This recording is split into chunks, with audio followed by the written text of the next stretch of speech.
So we're breaking down The Boys and Miss Marvel. Both of the episodes that we're breaking down today, or all three of them, I think we're getting into some like really juicy stuff. But I'm doing good. Excited for today's episode. Happy about my hat. I feel like Alan Grant Mm. from Jurassic Park, and I'm loving it. Well, say we've been flip flopping as far as what topic we wanted to go over first. Just to give everybody a heads up, we are talking about episodes 4 and 5 of The Boys today, and just episode. Well, there's only one episode of Miss Marvel, episode 4. So, where did we start last episode? Did we start with Miss Marvel? Um, hold on. Okay, we started first. Okay, ready? It was The Boys, Miss Mm-hmm. Mm-hmm. Marvel, The Boys. Today we start with Miss Marvel. Okay. All right. So let's bring it to Miss Marvel here. Boom. Perfect. Awesome. So I'm not gonna lie, Grace. It's that time for me to be that guy. Okay. It's that episode to where I'm shook. I'm shook. listen, Okay, let's hear it. listen, because episode 3, like I told you, it kind of won me over. But say episode 4, honestly felt like an episode 1, to where there wasn't too much for me, to where it was kind of slow. I don't know why I felt that way, but it just didn't feel as if like the season progressed here in episode 4. See, I understand where you think it feels slow, and I think I agree for like kind of talking in the majority of the episode. However, the area I think that it really developed in is the origin of Kamala. Just because since this is so different than her comic book origins, I feel like we're still developing the understanding of what her origins really are. Mm-hmm. And this, I think, also the way that they kind of said, well, you know what? The Jin is basically like an umbrella term. If Thor like came at this time, he'd probably be considered a Jin too, et cetera, Mm-hmm. et cetera. Mm-hmm. Which means that the explanation that we got in earlier episodes isn't 100% correct, which leaves the door open for them to call like say like she's actually an inhuman. Like I just feel like in terms of that storyline that progressed a lot in this episode, Mm-hmm. and for that reason I really liked it. Apart from that, I do I would I would say it's a little bit slower of an episode. We're kind of um setting the stage for what's the city they're in? I'm spacing on it. That, Let me yeah, I can't. see. Yeah, I'm not too entirely sure myself. Karachi. There we Yeah, go, Karachi. Karachi. So we're kind of setting, I Mm-hmm. think, the stage for Karachi, right? Because we're getting like a nice feel for the culture there. We're seeing a lot of dynamic within the family of Kamala, which is big because I think the story really does showcase the dynamic of their family. Mm-hmm. And but it's slower. It's slower. Even like the action scene we got with the new character, Red Dagger, Mm-hmm. I feel like I wasn't my favorite. There was like no stakes. I feel like neither of them really had it were putting effort into the fight, etc. So I agree in your statement, but there are things I really like about this episode. Here's what I'll say in terms of what I like about the episode. Because, say, if it came down to it, one thing that I will always just uh, kind of commend Marvel and Disney for is when they explore so many different cultures, and it's like we got that in Moon Knight, and here we're getting this here. I actually enjoyed like kind of taking this tour of the city of where they are, and seeing uh, all the all the different colors, and say the different ways these cultures kind of are. And even though, like, let's say like even on her tour, because she went on her tour with her cousins, and her cousins were like, oh, this is the building for where, let's say, like the OGs came from. What was that? Is India, Yeah, but what was the event? I don't want to say apartheid, because that's the South Africa. partition, Yeah, partition. the Right, right, partition. right, right. The partition, and it's like, I know Marvel, they kind of go through the motion of kind of mixing some facts with fiction to make the story. But I found this just to be interesting, you know, even if it isn't true and this is just a made up place in this show. I like the side of showing more of a culture, you know. We kind of got, let's say, the quote unquote Americanized version of that culture with her when she was in America, but then flying over here to this country, it's kind of just like, oh, you're getting like the American version of like Chinese food, you know, and then you can see like her reaction to the food over there versus how she eats over there, you know. So I thought that to be more so the interesting part for this episode for me. It's spicy. Yeah, no, and I think that's something that I agree with. I feel like it was really cool to see, and I think we've mentioned this throughout the entire breakdown of this series, is that I think, at least for me, it's been very educational because it's a part of a history I really don't know much about. Like, Right. this is my first real introduction to like the partition and like the British involvement in India and all Mm-hmm. these things. Yeah. And so I really like them showcasing that. And Karachi is a place. It is called like the City of Lights. We talked about it a little bit last time, just Right. because, of course, Right. that's Right. where Right. this Right. episode ended, Mm-hmm. right? It kind of segued into, yeah, that we expected them to be going here. You know, with the way the last episode ended. Right. It's like the largest city in Pakistan, and so it is a real place. And so it was really cool to see not just like the you know, like seeing this culture showcased in such a beautiful light, but also in a setting that's actually real. You know what I mean? Like, Right. it's not just Like a set. like a. I'm trying to think of what's that one place that was made up for Falcon and the Winter Soldier. Do you know what I'm talking about? You know which place. I'm just not, Right. I can't, Right. it Yeah. doesn't ring Yeah. a Yeah. bell. But yeah, I think it was, I'm loving the way that they're doing this. And I think it's funny because it's kind of like when I've gone to Mexico and I'm like the whitewashed one because I don't eat Mm-hmm. spicy food. Mm-hmm. And it's like my cousins kind of rag on me like lightly about it. You know what I mean? It's just a dynamic that I think a lot of people can relate to, you Yeah. know? Yeah. Yeah. And like story wise, right? Say when it came down to last episode ending, it was her grandma seeing the vision of the train and then telling her that she needs to get over there immediately, right? So, based on from what I've seen, because I don't know this family's financial situation, but I can imagine a trip like this not being cheap at all, but like it was like borderline. All right, we're gonna hop on the next flight and then boom, we're over there. You know, was that It weird was or was that just me? I see what you're saying. I actually didn't think about it, but like you're right. It was like the grandma was just like, "I need you guys to come," and everyone's like, "No question, yeah, let's go." Like the mom was just like, "Yeah, we're gonna go. If your grandma says if she wants to see us, she's gonna see us." You know. I think they do say like, "Oh, you know, she's so old, and so we gotta go visit her if she Mm-hmm. wants us to visit them." No, but yeah, I didn't like kind of connect that, but you're totally right. The son was just complaining about how he only has like $700 in the bank, you know. So I can imagine a round trip from the U.S. to Pakistan is way more than $700. So either his parents are just well off, or and they're kind of living kind of humbly in New Jersey, or I don't know. It's like I caught that and I Or was just just like, comfortable. yeah, could be, you know, because Yeah. do we know if her brother actually lives in that house as well, or does he live separately with his new wife? Do you think? I don't know why I felt like he lived in that house. Um, but I mean, potentially, I don't know.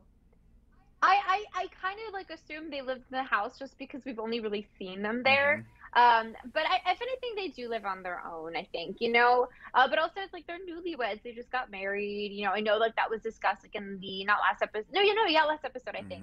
Mm-hmm. On like how it's like when you choose family, you know, like you make it work with whatever you have, you know. And I think it was a really nice scene with like him and his dad because his dad was empathizing. Like obviously when they came from Pakistan, they didn't have very much and they struggled a lot, you Right. know. So I'm sure they've been able to build and like they have a home, like they have they're able to all be together. So I'm sure like they're comfortable enough that like they're able to go on a trip, but it's something I didn't like put like I didn't even think to question it.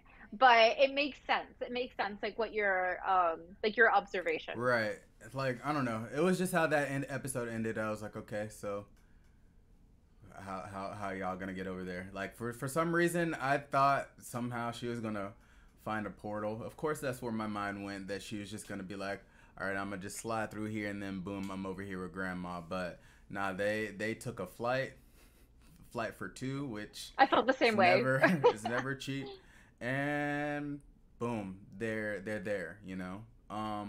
But let me ask you, when they get there, because they go off and explore for a bit, her and her cousins, but then she kind of breaks away and go towards the train station. And when it comes down to her interaction with this guy who's throwing daggers, are the red daggers something that was shown in the comics?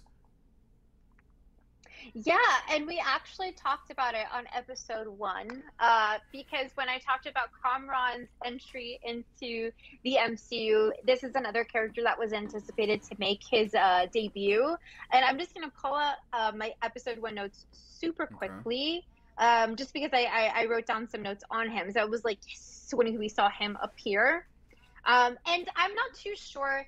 I know that the Red Dagger, he protects the streets of Pakistan, um, but here it's kind of set up like it's an organization of people, Mm-hmm. you know, and like there's multiple who have held like the mantle of the Red Dagger, Mm-hmm. so it's a little different. I think the way that they're showcasing it in the show.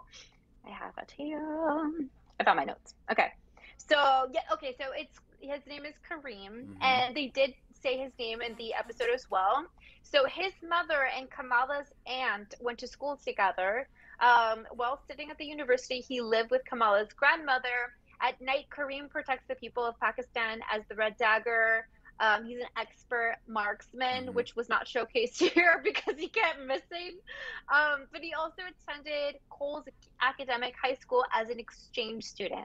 So it's kind of funny because in the show so far, it's Kamran who's kind of like the exchange student. So it's almost like Right. they kind of meshed together their two, like, you know, kind of change some things up there. But yes, he's definitely a character that is part of Kamala's like storyline. Okay.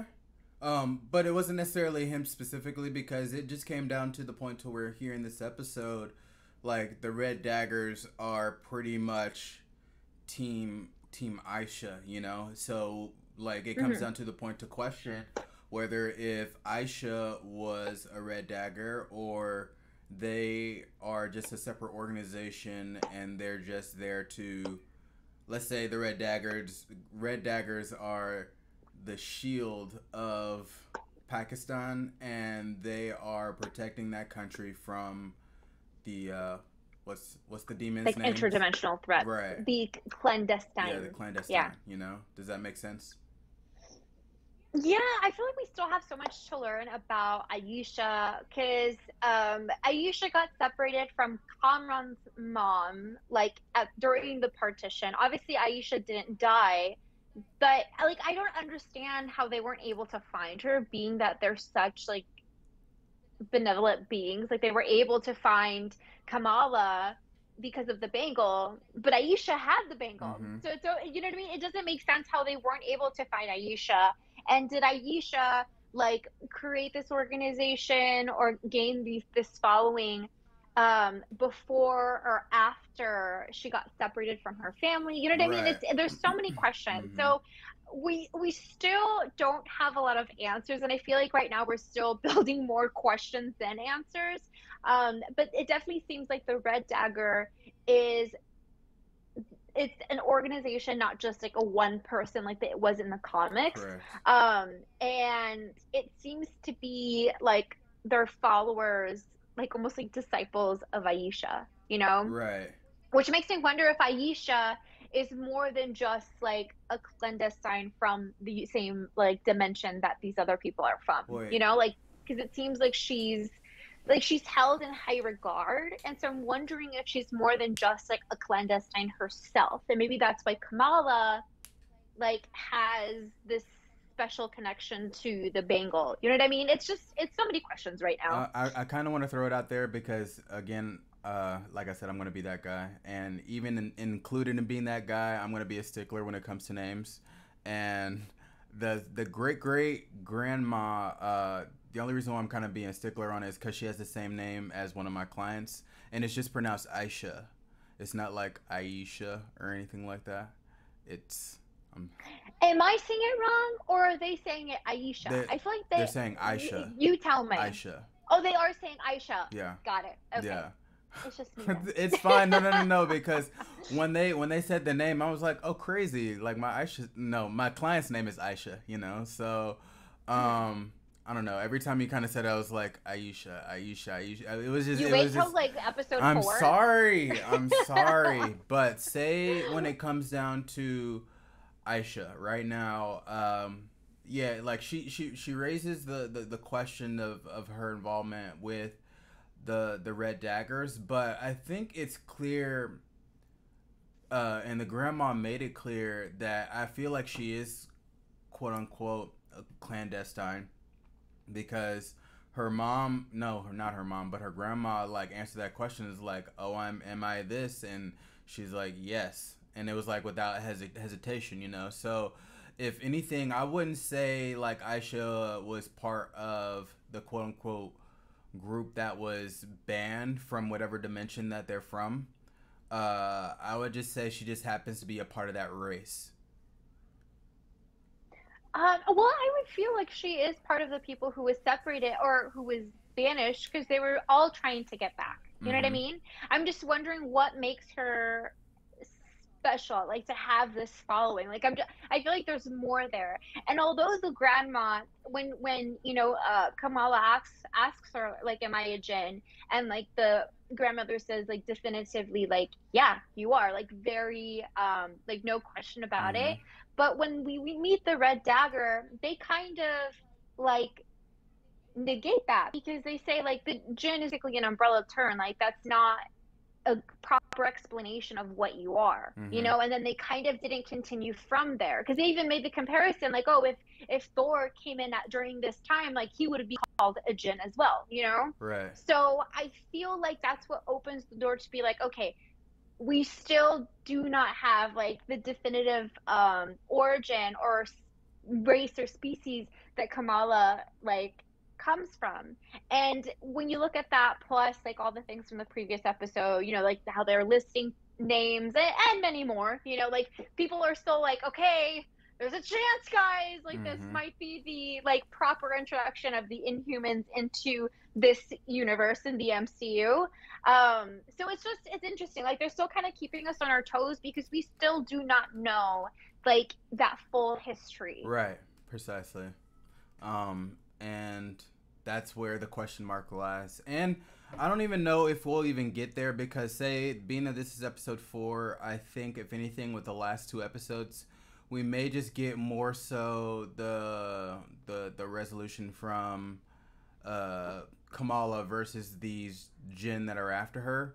But I don't believe that they'll bring in the term Inhumans by episode 6. I feel like, I mean, they're obviously going to explain what she actually is, like give us that full origin and understanding. Otherwise, it would just not make sense for them to kind of have this build up. Not to say that, oh, they're gonna say Inhumans for sure. I think that door is still open. Mm-hmm. But we have to have a resolution to it because it's still like a very big buildup of like, okay, we still don't know what she is like Mm-hmm. exactly. Mm-hmm. So it wouldn't make sense for them. No, I would say that's a huge like loose string if they didn't kind of give us a complete explanation of it, whether it's an Inhuman related explanation or not. So regardless, I am excited and I'm on like my tiptoes because it's still like, okay, the blue scroll hand, we still have like there's a lot of like loose ends, and I'm just like so eager to see how they like start to tie up, in these next 2 episodes. You really want the whatchamacallits to be be involved. What is it? What are they called again? The Kree?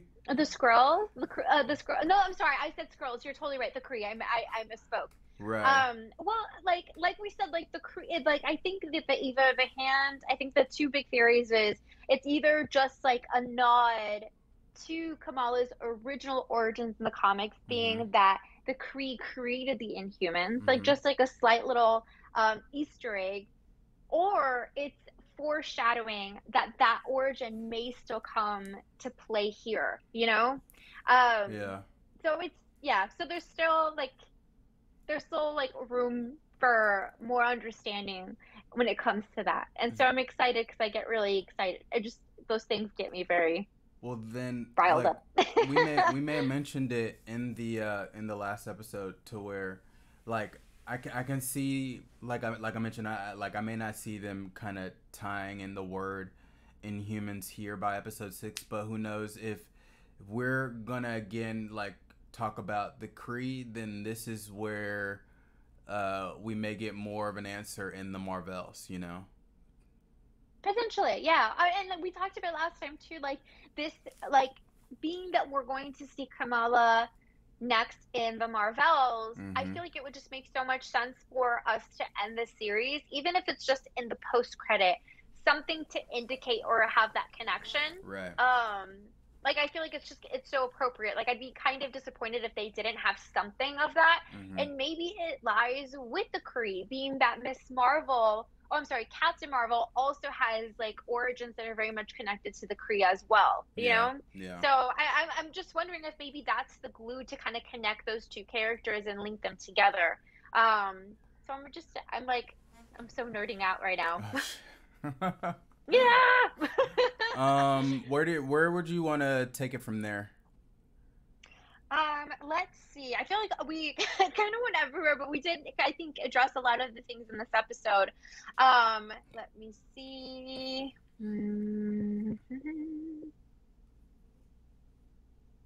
Oh, okay. So, one of the things that we kind of got a little bit more understanding was, because there was this story that the dad mentioned at the dinner table, either in episode, I think it was episode 2, Mm-hmm. in how I think the grandma's name is Sana.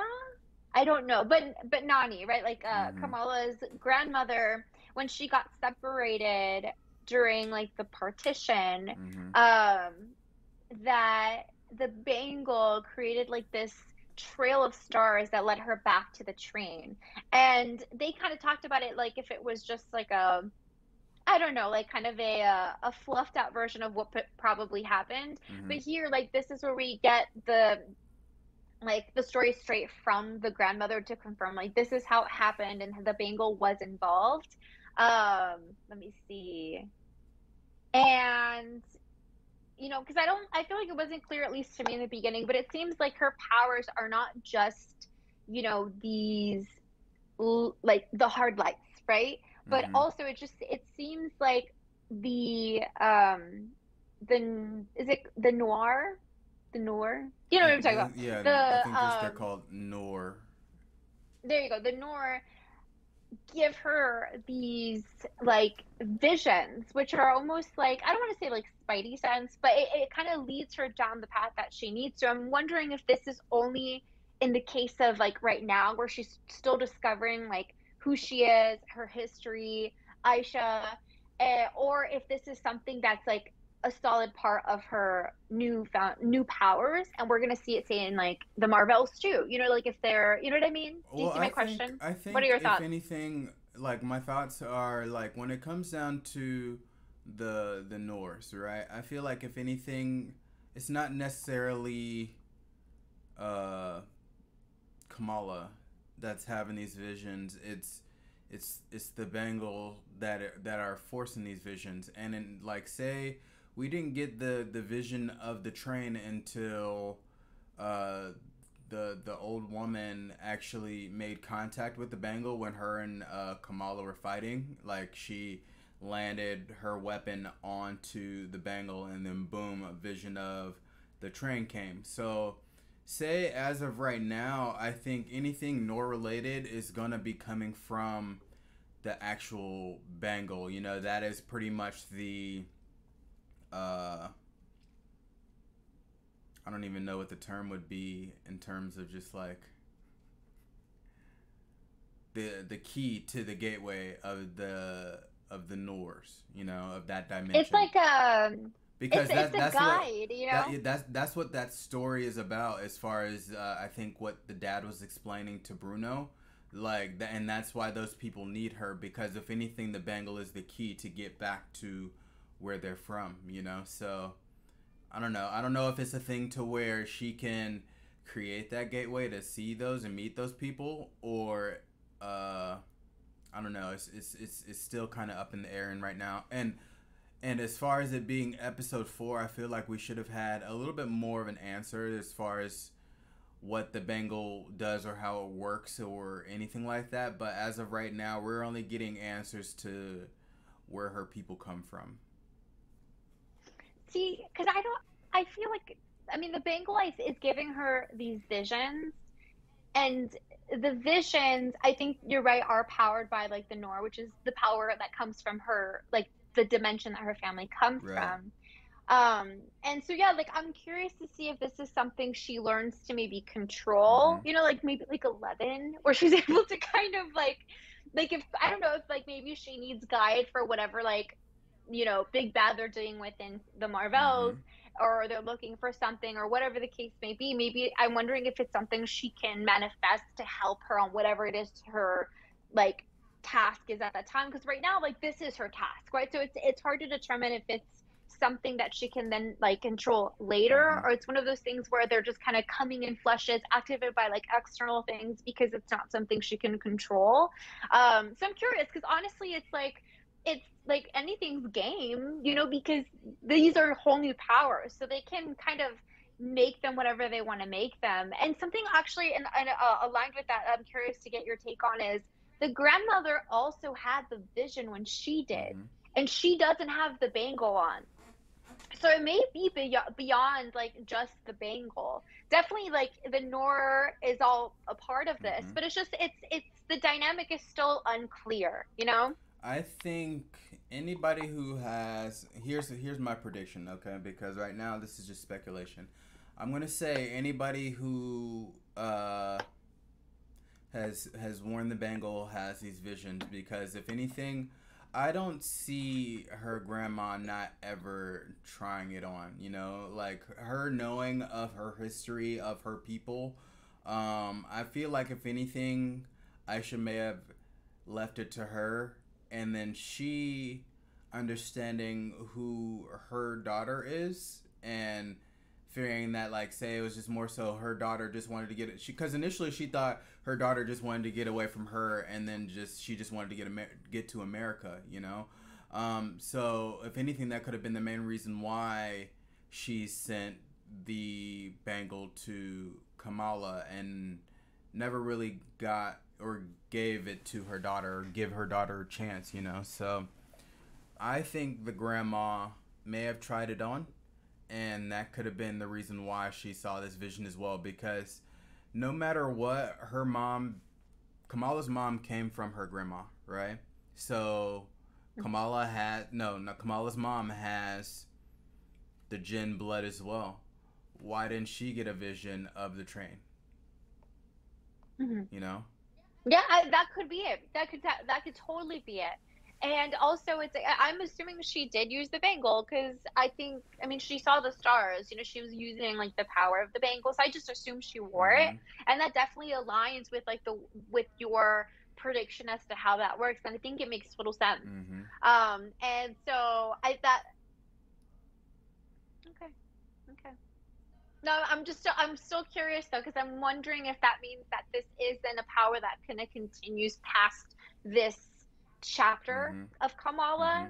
Mm-hmm. Um, it's like this episode, I think, just left us with way more questions than answers. I think because it's like whatever understanding we were starting to get from the last one is like, no, no, no. Actually, that isn't even the half of it. There's Right. still like so much more to understand.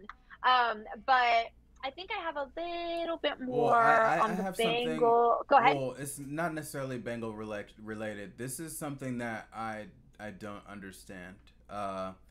Hmm. say the Jinn, right? The people that are after her and the quote unquote facility where they're staying uh, from the DODC.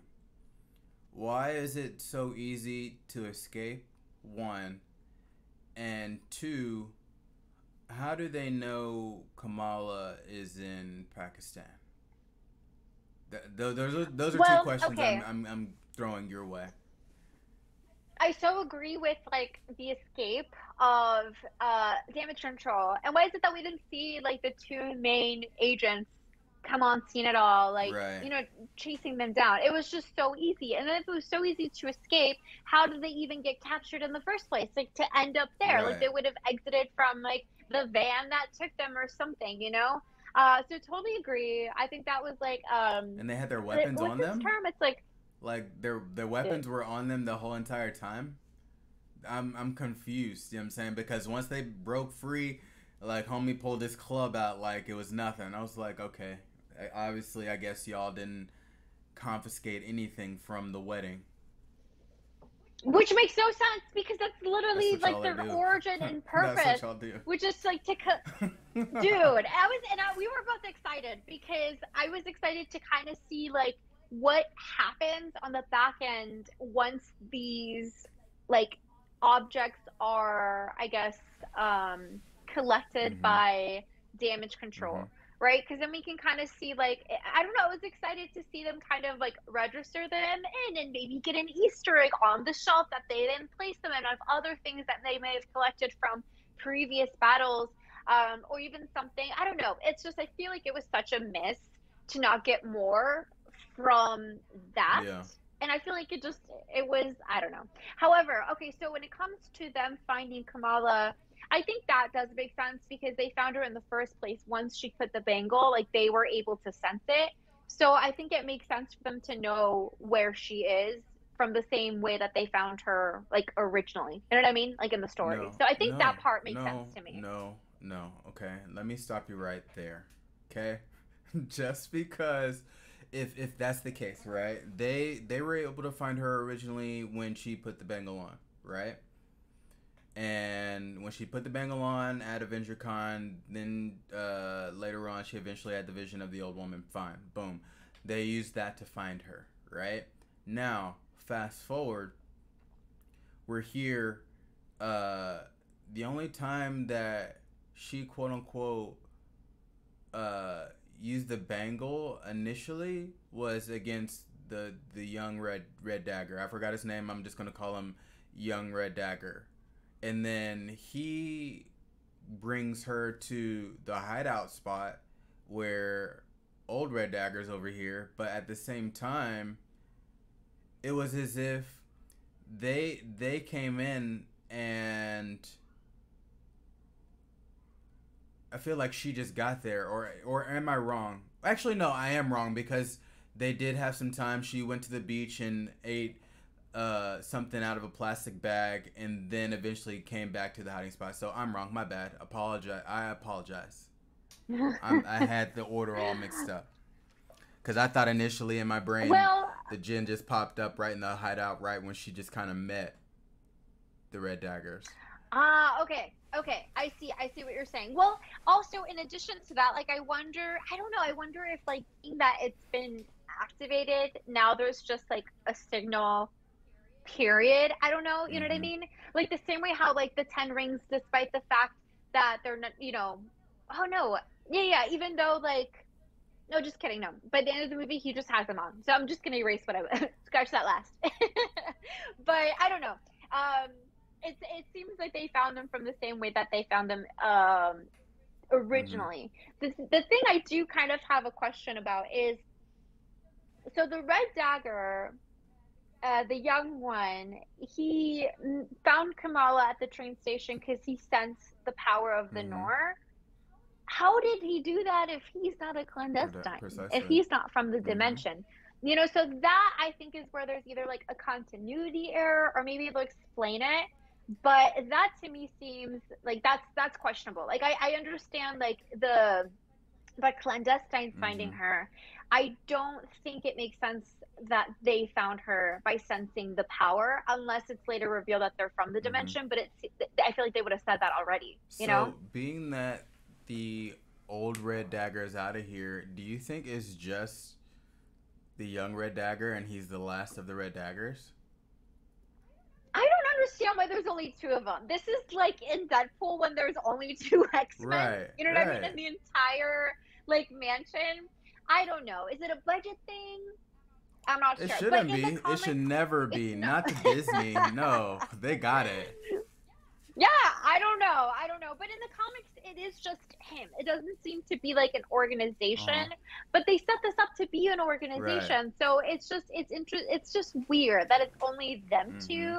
Like I'm surprised it's not like kind of because something that it reminded me of as when we were like entering that part, like that building and that Mm-hmm. scene, is like the Sanctum Sanctorum. You know, like I thought it was gonna be maybe something like that where you have a group of people who are trained. You know, maybe one of them has like the mantle of the Red Right. Dagger. Maybe the other ones are dressed differently, but still do you know like but are still like marksmen. It's weird. Like how is it only two people fanboy over Aisha? Right. You know? Right. No, I get that. Yeah. Because I would assume that if anything, if Aisha wielded the bangle, then she could have been quote unquote the Pakistani Captain Marvel back in her day, you know, and she I would assume would have gathered a following, and if the following was there, I would assume it wouldn't have just been the one person that ended up being the old Red Dagger. I would think she would had a following of many, but so far we just got him and the young one. And when they went to the beach and they were chilling by the little bonfire, I thought he was bringing them to a group of Red Daggers, but nah, he was just bringing them to like a group of friends and just like, here's some soup in a bag and here's a spoon. Have a good time. You know what I'm saying? Same, same. And there was, and maybe that is the case, but that wasn't clear, and it should be clear if that was the case. I'm sorry, I got like bug bites, and I'm like trying to scratch up. So if I'm moving around, it's just because like I can't. It's Right. unbearable. But no, yeah, I agree. I agree. So they could still be like, oh, like now that the clandestines are back on the scene, the master essentially is like gone. Like maybe we're gonna see the other Red Daggers come in to Mm-hmm. assist. But then it's like, okay, where were you guys when they got attacked? Right. And why wasn't it clear from when we first saw them? So it's that is either like I don't know. Yeah, it doesn't make sense. If it was just the two of them, why do they need this whole like tower? You know, just it's just not. I don't know. I'm still not convinced by the organization itself, and I still don't really understand it. Right. You know? Right. And just based on the choreography, it just looks like the Red Daggers have they can handle these Jin where for, from what it looks like the Jin they're more quote unquote advanced when it comes to hand to hand combat, being that they're 100 plus years old, you know. But the Red Daggers, it seemed like they were on the same level, and the older gentleman, he was holding them off, you know. And the only way he lost was he got stabbed in the back, and then that was that. So if I were to assume something with the Red Daggers, I would like to think that uh, no, they may not be Norse or Jin, but if anything, I would like to think that they're part of another race that, if anything, they're maybe from the same dimension and they're just there to kind of protect Earth from the Norse kind of taking over, the Jin taking over, you know, because Right, they know right. what happened in their dimension, you know. It's yeah, it's very it's still unclear, but that could definitely be the case. I know that in the show they said that they protect the people from the Mm-hmm. unseen. So it does seem like maybe not just like interdimensional, like not just threats from the dimension that we've been Mm-hmm. introduced to in the show, but other dimensions. Because they had like a very generalized understanding of the way that other dimensions work within our Right. universe. Because they had that explanation of like, oh, this are like we have dimensions that coexist, you can't see them, but if the bangle was to be used to like they're not just trying to get to their world, but their world would overlap run our world, you The know? upside So down would take it's over. like, yeah, I was thinking the same thing. You know what I was thinking Mhm. when he was showing the thing, like he's gonna flip the board, Mhm. like the way Eleven did in like the first season. But this is why, like, that scene makes me feel like there's something similar to say like the sorcerers that we see in Doctor Strange. But again, there's just two of them. Even if we got a scene in the background where we see some of them training and like marksmanship, throwing daggers or something, like I feel like that would have been cool. Right. But it's just that I don't know. Yeah, so I think we're on the same page when it comes to the red daggers, that we're just kind of like not fully convinced. Right. All I'm saying is I would have liked more daggers if that's if, if that was a possibility, not just two. But now, as far as now, because being that they're still over there, I want to kind of predict as far as where this can go, because say it came down to the point to where the episode ended with it almost, I don't want to say she time traveled, but I think this is a vision of the partition, you know. I don't remember how does she get to this point before she's on the train. How does she get there? They're in the middle of a fight scene, and I think it's something similar to how we saw the vision of the train in episode Mm-hmm. 3, and that I think when she made contact with Kamran's Mm-hmm. mom, I'm not gonna remember her Right. name. I don't think I've mentioned her name Right. since we've talked about the show, but her, and now she's like fully engaged and fallen into this vision. Mm-hmm. And so it's a cool scene, and I'm excited to kind of see, like, it was an amazing shot, like seeing like the bird's eye view of the trains and Mm-hmm. all of these people just trying to like ride the top of the train Mm-hmm. because this is like the last train heading Yeah. out. So I'm excited to kind of start off the next episode from that, because it definitely left us in a cliffhanger. Definitely. um and I don't know, again, like it's like I want to understand like these visions, like how they're like what is it that like makes them come? Will she eventually be able to harness Right. them? How is she able to do this where she's like fully like experiencing it as if she's Right. there? It's just it's a lot of questions. It's a cool scene. Yeah. It's a really cool scene. And I guess this is where we're going to understand exactly what happened to Mm-hmm. Aisha, because this is the event that essentially separated her and like her Mm-hmm. daughter, has been all of that. So I guess we're going to get answers next episode. Correct. And hopefully we get a lot of ass kicking in episode 6, you know, like the final one, once we get Sure. there. Was there anything Uh, else you had on this episode? so they realized that there is a scripture on the bangles, right? A Right. quote, Right. and they Right. translated Mm-hmm. it to "What you seek is seeking you." I'm curious to see what your interpretation of that quote is, if you have any thoughts. That I can't even say, like, because when he said it, I'm just like, who could she be seeking, if anything, or if is the what was transcribed on it, was that specifically meant for Kamala, or is it just part of the bangle? It's like, I feel like if anything, if anybody's wearing it, they're gonna have that on there, you know. So who knows? I don't know. I can't tell if it's like, if you seek power, power is gonna find you. Like, I have no idea. See, and now that you kind of worded it in that way, I'm wondering if this is indicating that the bangle does help her find what she's looking for, because she's seeking ideas, and the Mm-hmm. bangle is giving her these visions to kind of give her the answers. Like, so far it's been glimpses, and she's getting more and more, and now she's fully embedded into it. Yeah. So I'm wondering if it's something similar to like the compass that Jack Sparrow has in the Pirates of the Caribbean, that it Mm. points to the thing you want the Yeah. most. You know, so right now that this is what she wants the most, it's these visions are leading her to that. Mm-hmm. But again, like maybe when we see her in the Marvels, you know, obviously like she's probably seeking something else, and that the visions will maybe help get her to that. So now I'm excited. I feel like this is like a semi answer, giving us like a little bit of a nudge of an understanding of how the powers work. Yeah. But if this is one of her like um powers in addition to the hard lights, I think that's pretty cool because that's definitely enhancing this character so into something very I don't want to say Charles Xavier because Charles Xavier is like out there, Right. but like to give them this like ability to see more. You know what I mean? It's cool. Yeah. I like it. Yeah. I like it.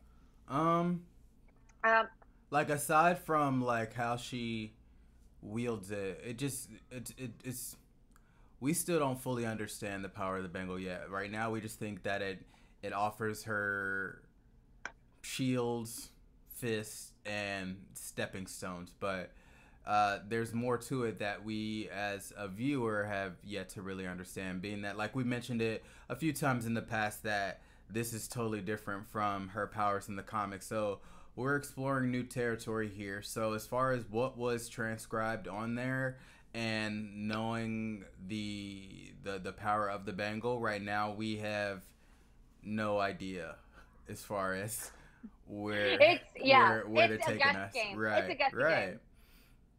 Totally, totally. I will say I'm excited to see and get more answers. In this episode, they really emphasize that there is something in her genetics that is giving her and allowing her this power. So it's Mm-hmm. more than just, oh, you are a jinn, and since you live in this dimension, you can access the full power of the Bangle, of the Norn, all of that. It's more than that. And so I'm excited because whether they're loading up the punch for, say, Inhumans, Mm-hmm. or they're just gonna give her a whole new like solid origin. Like I'm excited. I think it's gonna be good. So I guess that's what we'll see in the next one. Yeah, You know? yeah. So does that wrap Mrs. Marvel episode 4? Yes, All right. I done. All right. So here's what we're going to do, Grace, okay? We're going to take a brief. Hold on. Hold on. Intermission. Yeah, wait. I changed the screen real quick and your video came out.